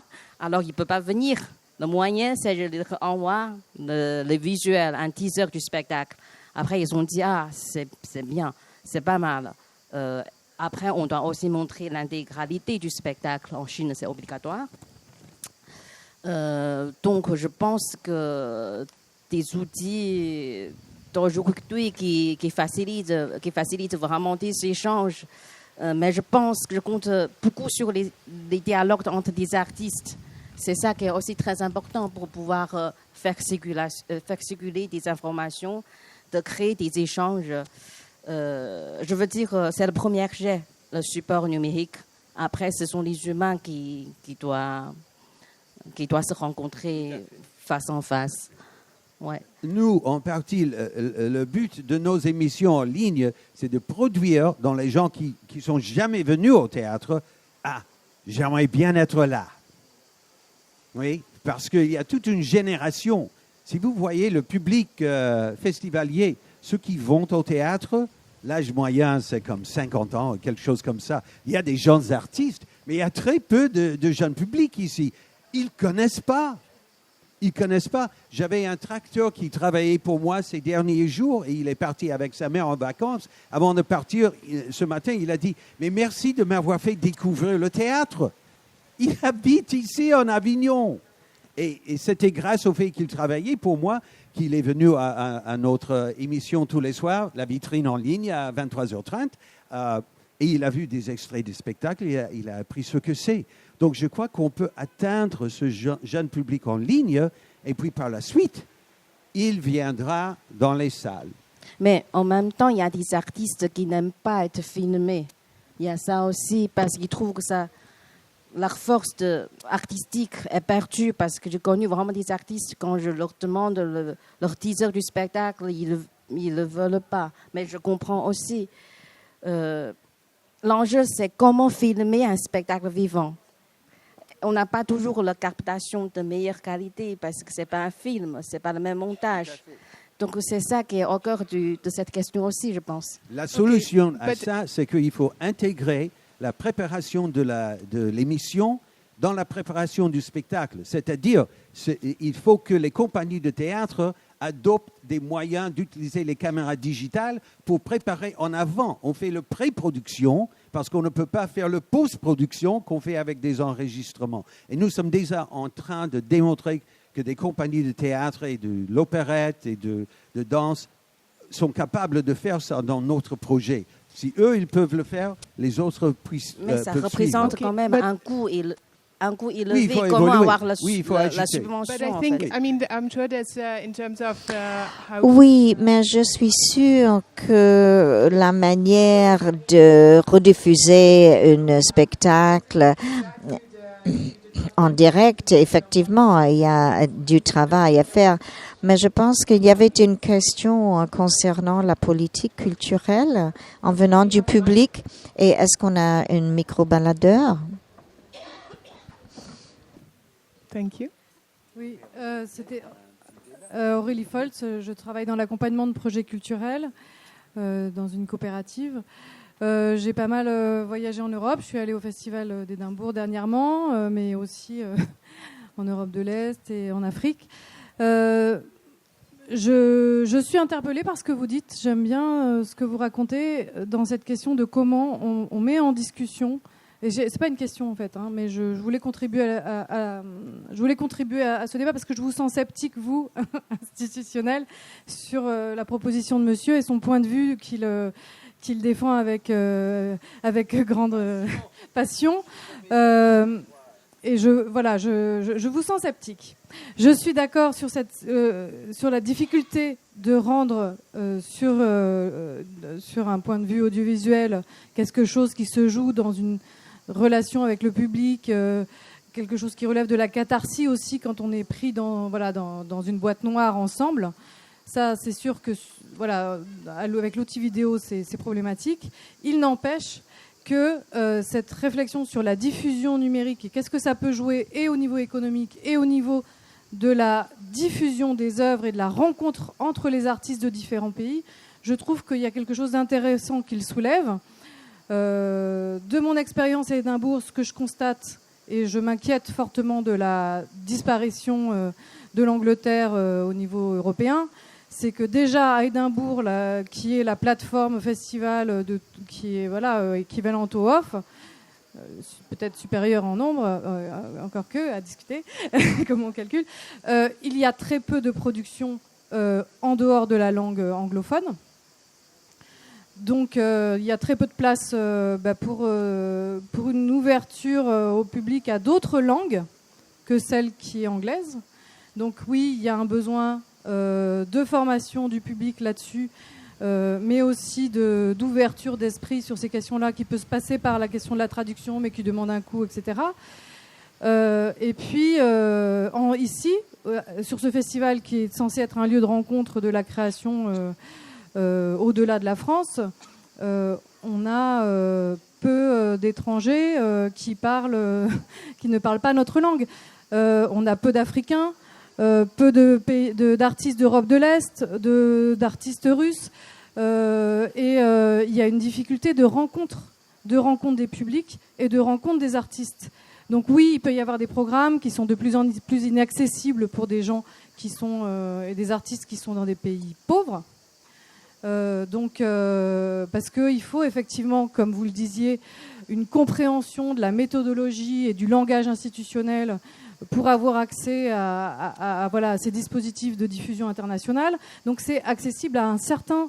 Voilà, il y a des intermédiaires, mais la rencontre entre les artistes, aujourd'hui avec le numérique, on le voit bien ce que ça donne avec des artistes qui sont dans des dictatures. Le numérique leur permet d'exister.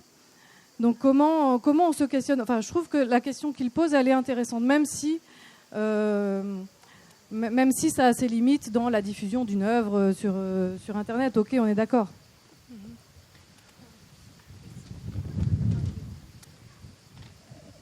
Je vais juste rajouter peut-être c'est une contribution à ce que vous venez de dire par rapport à cette question de digital, du numérique. C'est deux choses. C'est la place qu'on veut accorder au numérique dans la société. C'est la première chose. Donc, est-ce que c'est la technique qui est importante, la plateforme? C'est vraiment les gens, l'usage, le public qui est important. Donc, il faut voir vraiment la place qu'on veut accorder au numérique dans la société. Ça, c'est des lignes de tension qui se posent aujourd'hui. Et deuxième endroit, c'est aussi les types de sociétés que le numérique va produire aussi.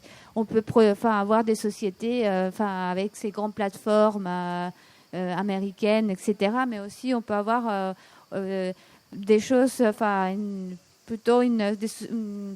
des pratiques plus partagées, plus collaboratives, plus horizontales, en fait, qui vont permettre de faire tout ce que vous dites. Donc, il faut juste avoir une lecture très fine, en fait, de ce qu'on entend par numérique aujourd'hui. Donc, le numérique, c'est une question, évidemment, politique, encastrée dans la société.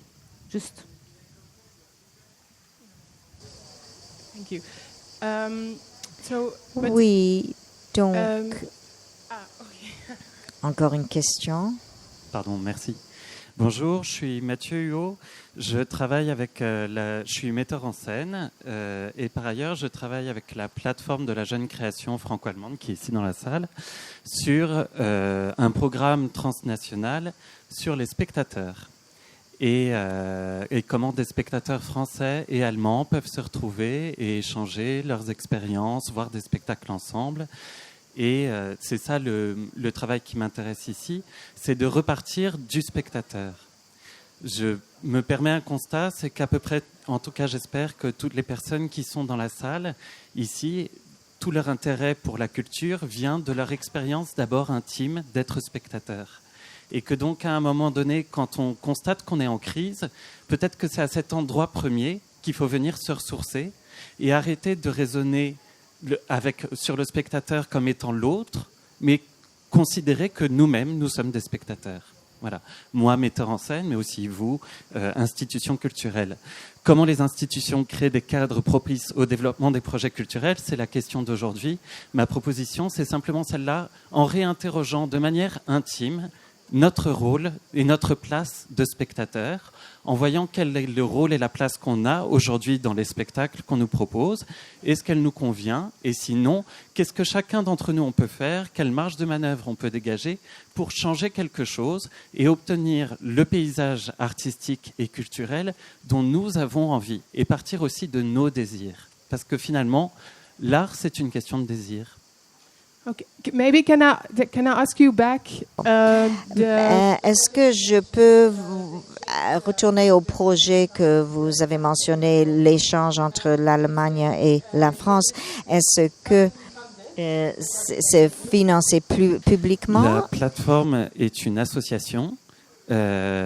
Ensuite, les projets sont soutenus par l'Office franco-allemand pour la jeunesse, qui est...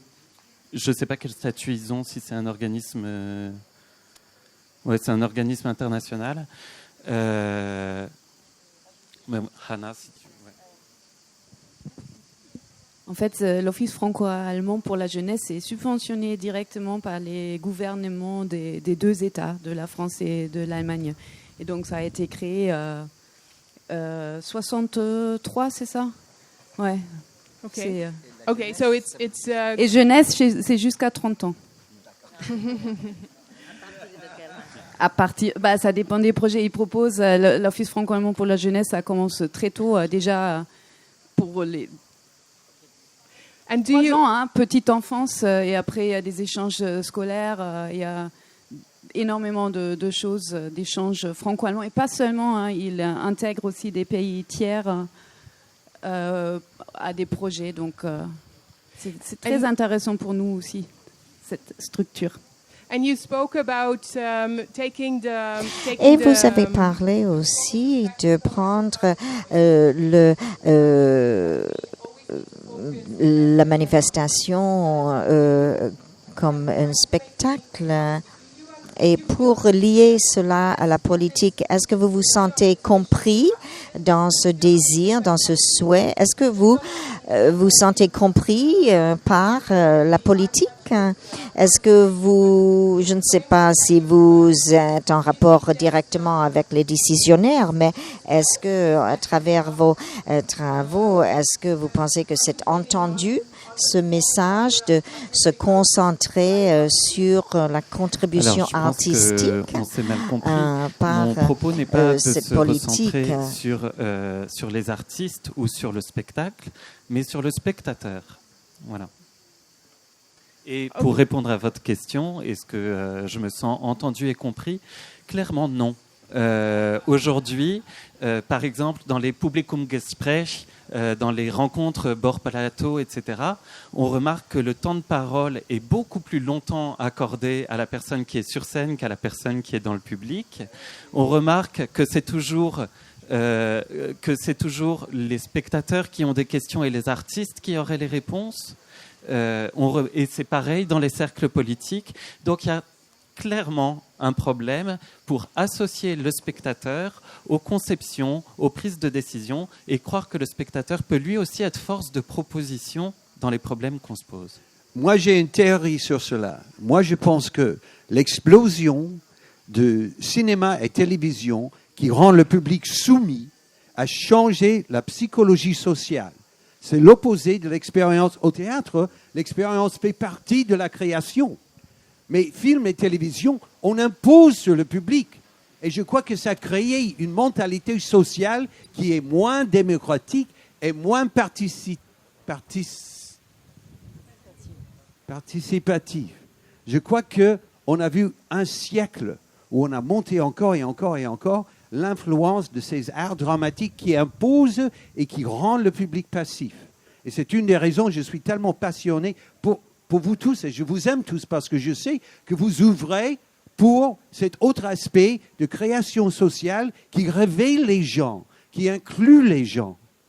Et c'est quelque chose qui peut venir avec plus d'une renaissance des arts vivants partagés par la communauté globale, pour avoir un autre choix que simplement regarder l'écran passivement. Ah oui, Spielberg m'a dit que je dois le regarder comme ça, donc vous voyez ce que je veux dire? C'est peut-être pas vrai, mais c'est ce que j'imagine. Okay, we have another question. Thank you for responding. Nous avons une autre question. Bonjour. On a parlé sur l'Europe de l'Est, l'Europe centrale, qu'on voit peu d'artistes qui viennent de là-bas. Je me présente. Je m'appelle Catalina Varga, je suis franco-hongroise et j'aimerais très vite, pas prendre trop de temps, mais vous expliquer que comme moi je diffuse comme il faut avec les tracts de recto verso, 2 spectacles d'origine hongroise dans la Maison de la Poésie à partir de 2 auteurs, Attila József pour faire découvrir et l'autre auteur Sándor Petőfi. Aussi j'ai les tracts comme il faut. Vous verrez pourquoi Okay. je monte. I Pas think- seulement pour thank faire you. ma promotion. Thank you very much, but I think voilà. we're drifting a bit from the topic now. Eh ben, Je crois We have qu'on another s'éloigne un question. peu du I'm sorry sujet. to J'ai une interrupt autre you, question. but Désolé, I think it's- Je ne pouvais pas écouter, excusez-moi. Je crois que nous nous éloignons un petit peu du Parce que- sujet. Voilà. D'accord. Thank you very much for Merci presenting. beaucoup d'avoir présenté ce que vous faites. Mais le sujet sont les politiques culturelles internationales et j'aimerais revenir sur le sujet. Non, je voudrais dire seulement que on a fait traduire notre culture en français. Même a été diffusé sur France Culture aussi. 3 commissions de France Culture a accepté un de 2 spectacles. A été présenté But à Noël. I'm sorry to interrupt you, but Je voudrais seulement dire que on a accepté même on a compté d'avance que l'investissement financier ne reviendra pas. Alors, ça ne compte pas non plus. On a donné le travail, on aime cette culture et le public qui vient l'adore à voir. Mais quand même, tous les jours, malgré qu'on a fait tout comme il faut, tous les jours, on a pendant les spectacles 1, 2, 3, 4, 5, 6 ou 7 personnes et on donne de tout cœur et ça plaît, on fait plaisir. Je vous pose seulement la question, très simplement, qu'est-ce qu'on pourrait faire qu'avec autant d'efforts, sans penser à notre subvention, aide, etc., mais seulement une seule chose qui est le but, que le public regarde. Moi, j'ai participé... But maybe it's a good thing. I hear a couple of voices. I hear a couple of Peut-être voices que saying. j'entends des gens qui disent peut-être nous n'avons pas besoin du On peut domaine peut-être en parler politique. après de manière plus informelle et revenir sur les Ouais. politiques culturelles. C'est que Bob Lewis avait une question. Thank you very much. I'm Bob Merci Lewis, beaucoup, British. Bob Lewis, British Council. J'aimerais revenir sur la question sur les décideurs politiques, parce que pour moi, j'ai le sentiment que les décideurs politiques partout dans le monde, dans le domaine artistique, ont beaucoup de passion pour le soutien et le développement de la mobilité des artistes. Ma question, c'est que maintenant, est-ce que nous sommes dans un monde différent où le financement commence à tarir, où les pays vont vers un certain populisme? Tous les gouvernements mettent en cause le financement qui nous pousse en essayant de réduire les grandes quantités d'argent disponibles avec une réduction des taxes en se concentrant sur moins de choses et donner aux gens le choix de dépenser leur argent de façon différente. Donc ma question est pour vous. Comment est-ce que la région Hauts-de-France, comment l'Institut Goethe et comment le relais culturel, avec son accès au fonds de l'Europe créative, va pousser, encourager les gouvernements et les institutions globales pour continuer à financer le monde artistique? Qui veut commencer? For Goethe Institute, en français. Pour le Goethe Institut, c'est donc tous les 3 ans des négociations entre notre siège et une représentation du Parlement allemand. Donc il y a une commission du Parlement et le Goethe Institut qui négocie chaque année. Et nous, on fait... Notre président, notre directeur, ils font tout pour essayer avoir plus de fonds chaque année. Mais voilà, des fois, quand ça stagne, c'est aussi peut-être pas si mal que ça. On fait avec, quoi. Et après, c'est nous, sur place, dans les instituts locaux, qui doivent trouver des solutions. Et j'avoue, en tout cas, ça dépend un peu des régions, mais pour la région Ouest Europe, c'est assez difficile parce que nos charges augmentent chaque année. Il reste chaque année moins d'argent pour pour la réalisation des projets. Et ça, c'est un vrai défi pour nous. Et quand on nous dit trouver plus de frontières, plus de fundraising, etc., je pense que comme pour chaque compagnie de théâtre, c'est extrêmement difficile. Les entreprises sont plus intéressées souvent dans la subvention du sport, pas forcément de la culture. On arrive de temps en temps à en convaincre certains, surtout pour des grands projets, mais ça reste un grand défi. OK. C'est mon collègue qui a posé la question, mais je vais répondre parce que, de façon ironique, ayant été sur la trajectoire que Bob décrit, donc avec le financement réduit encore et encore, nous sommes également à un stade de renégociation de notre budget pour les 4 ou 5 ans à venir. Et en fait, c'est pour ça que c'est ironique. Nous sommes peut-être dans un monde post-Brexit, nous sommes en négociation pour considérablement augmenter la quantité d'argent que nous aurons dépensé en Europe. Que nous l'obtenions ou pas, ça c'est une autre question. Mais je dirais qu'il y a un point où vous pouvez aller trop loin et peut-être que nous en sommes proches. Les défis apportent également des opportunités. En fait, pour prendre la question un petit peu plus loin, parce que je sais que, surtout, on vient du domaine culturel, je crois que le principal intérêt au niveau politique est le financement, mais pour aller plus loin. Où est-ce que vous voyez d'autres opportunités pour que les politiques puissent avoir une influence et collaborent avec le domaine artistique au-delà du financement?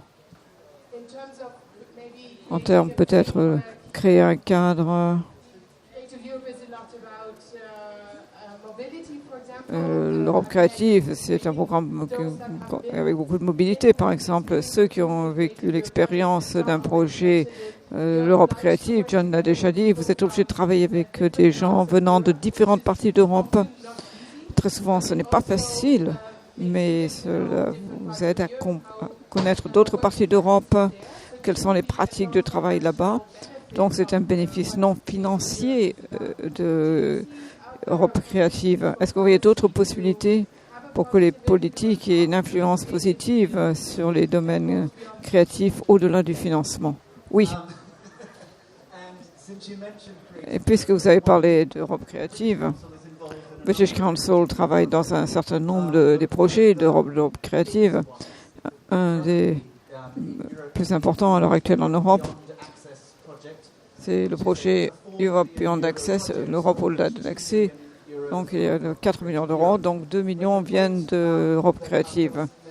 Les points mentionnés par Martha plus tôt, c'est le pouvoir de transformation et l'approche.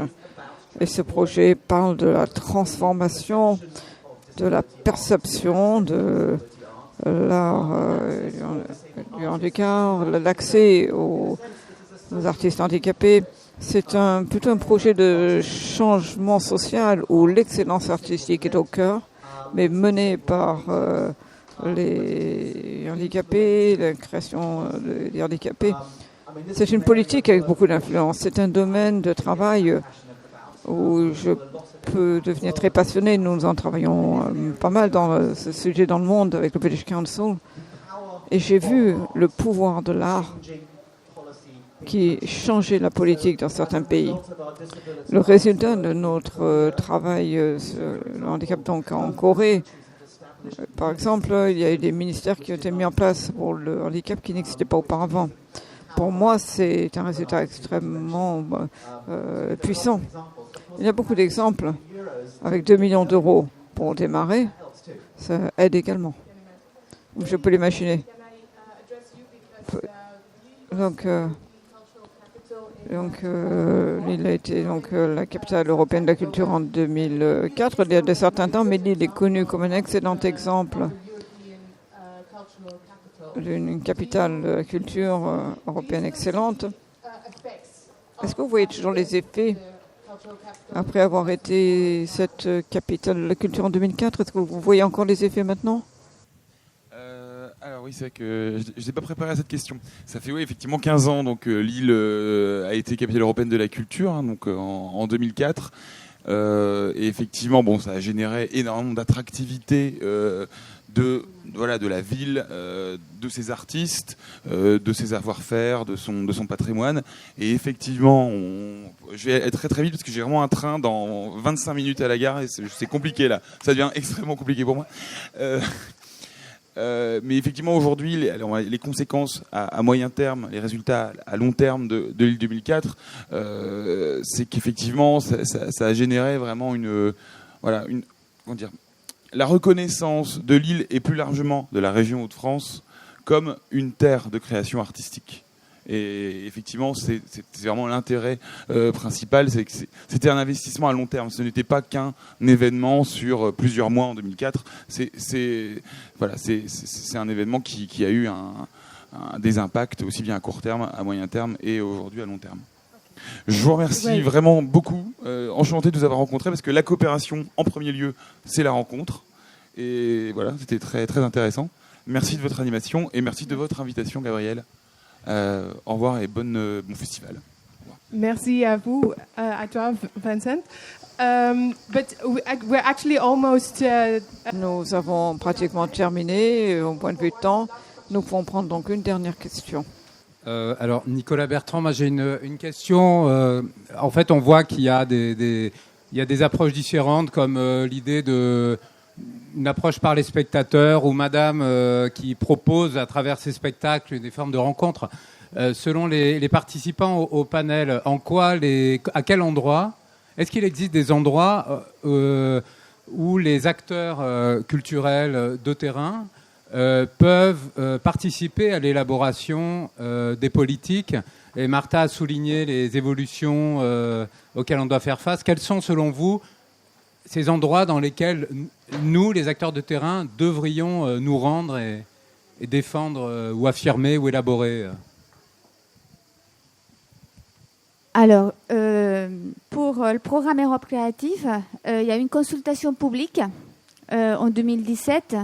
Donc, tous les acteurs, la Commission européenne a lancé une consultation publique pour tous les secteurs culturels et créatifs qui a été diffusée partout, très largement. Et c'est à partir en fait de ces montées des up and down, ce qui remonte du terrain, qu'aujourd'hui aussi le futur programme est en train de se construire. Donc, par exemple, le programme Music Move Europe, c'était un programme qui va être conçu grâce à la mobilisation des secteurs de la musique qui s'est réuni en fait pour la première fois à l'échelle européenne, tout le secteur confondu, toute la chaîne de la musique, pour monter en fait les besoins de ces secteurs. Donc à partir de ce travail qui a commencé en 2015, 2016, 2017, en 2018, il y a eu un rapport qui s'appelle un groupe de travail de la musique, je n'ai pas en tête, qui a donné lieu en fait à ces programmes, à cet appel pilote Music Move Europe, qui décrit en fait les besoins des professionnels en termes de formation, en termes de diffusion online et hors-line, en termes aussi d'innovation et en termes aussi d'export. Donc, comment on exporte la musique. Et l'idée de la commission, c'est créer en fait de façon, pas qu'on revient à des sectorialisations, non, c'est consulter les secteurs, les professionnels, pour développer ces programmes, parce que la Commission a besoin des masses critiques et puis de travailler vraiment sur est-ce qu'il remonte des terrains. Et donc, c'est la consultation qui a été faite en 2016-17 pour le futur programme qui est en train de se mettre en œuvre. Okay, thank you very much. Alors, merci beaucoup. On me fait signe que je dois mettre fin à la table ronde. Je voudrais vous remercier encore une fois, les membres de la table ronde. Je remercie le public également de sa présence, qui ont écouté, posé des questions et qui ont interagi. Je pense que ces rencontres humaines sont très importantes. Je pense que également c'est important d'avoir cette diffusion en ligne. Et tous les formats ont des avantages et des inconvénients. Nous devons apprendre à travailler avec tout ça. Ce qui est important, c'est que la conversation continue et tentions de vous faire rapprocher, que nous soyons tous plus proches, quel que soit notre passé.